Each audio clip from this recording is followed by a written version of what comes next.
What's good, YouTubers and YouTubettes? This is JB Sports back again with another one. Congratulations to Sofia Kenin winning her first Grand Slam as she defeats Garbine Muguruza 4-6, 6-2, 6-2. Got off to a shaky start, Sofia Kenin. She got broke in her service game and ended up succumbing in the first set 6-4. But took her game to that next level, capitalized on Muguruza's mistake, and was able to win the second and third set 6-2, 6-2.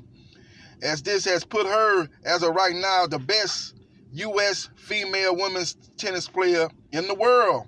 She surpasses the great one, maybe the greatest of all time, the GOAT of women's tennis, Serena Williams. As of right now, Sofia Kenin is the best player in the USA, the best women's player in the USA today. I know a lot of people going to say, oh man, JB Sports, how can you say that? How can you say that she's better than Serena? Well, based on how she played last year, finishing strong at the end of 2019, had a good hard court season. And as she's parlayed that into the 2020 season, starting off the first Grand Slam, she went further. As Serena Williams lost, in the third round to Wang in an a big upset, as she had destroyed Wang the last time they played in the U.S. Open. I think she beat her like 6-1, 6-0. She goose-egged when they met in the fourth round. I think it was the fourth round of U.S. Open.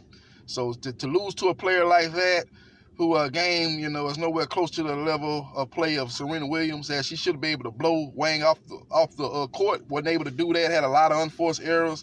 Her first serve percentage was off, was way down compared to, what she needed it to be to get past a player like that. And just made too many mistakes, man. I thought the lack of play, the lack of tournaments really hurt Serena going into that match. A lot of people say, well, how can you say that? She looked good in the first two rounds. Yeah, but those first two rounds, you're playing opponents that are not even top 50 women players. But Wang, you got to give her credit right now. She's probably easily a top 20, top 25 player. So you get into that round, you're playing a girl that's more consistent, a lady that's consistent, not going to give you any free points, going to make you work hard for your opponent, make you make plays, make you make shots. And you saw that Serena wasn't up to the task, and she lost to Wang. So she's gonna have to obviously go into the French Open, play some tournaments, man. Get match tough, get match ready. I would advise her. She's had a great career. Who would me to advise her? But it's just my opinion. I think she's gonna have to play at least 2 clay court warm-up tournaments going into that French Open to give herself the best possible chance to win the French Open.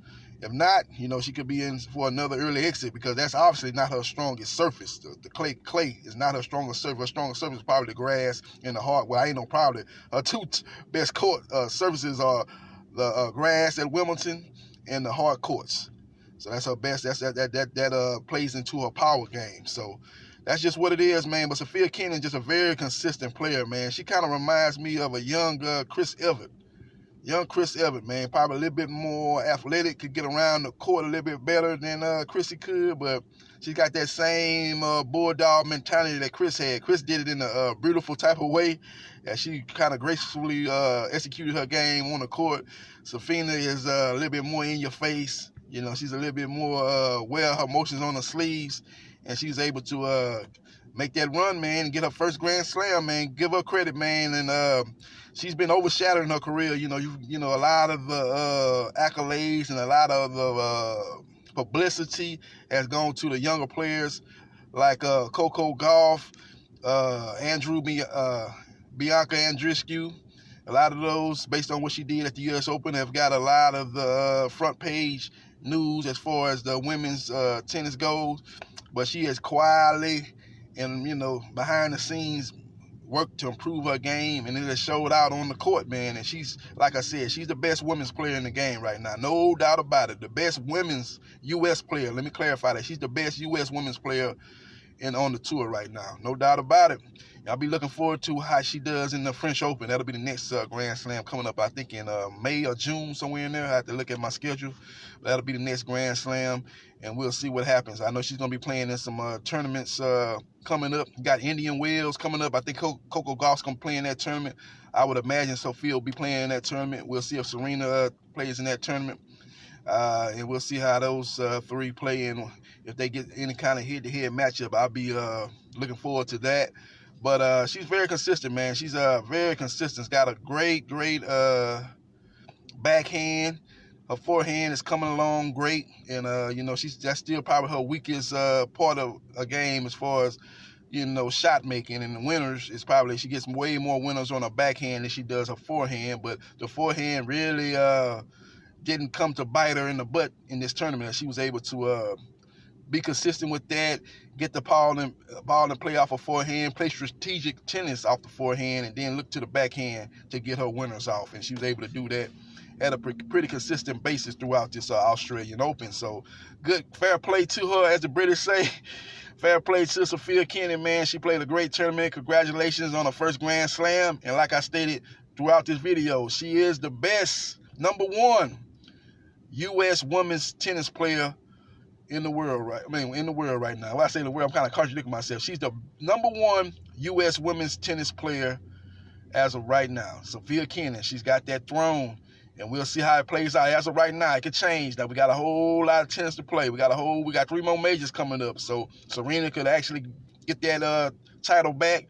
Somebody else can come along, like a Coco Gauff or Katie McNally, Christina McHale, Madison Keys.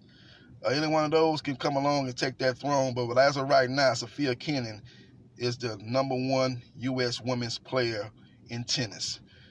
If you agree with that, leave your comments in the comment section. If you disagree, leave your comments in the comment section. And if you disagree with it, man, text to me who you think is the #1 U.S. women's tennis player on the tennis circuit right now. If it's still Serena, let me know. If it's someone else, let me know. And another thing, give me who you think is the #1 women's tennis player right now. Do you think it's Bianca Andreescu? She didn't get a chance to play in this tournament. I would have liked to see her play in this tournament and see how it would have played out. Or you think it's a Sofia Kenin? Or you think it's still Ashley Barty, who's I think leading in WTA points on the women's side, but she hasn't cashed it in with a major? You still think she's still deserving of the #1? Or you think it's someone else? Simona Halep, who's been very consistent the last 2 or 3 years? Give me your thoughts. Text it to me and let me know. This is JB Sports, the man, the myth, the legend. Holla.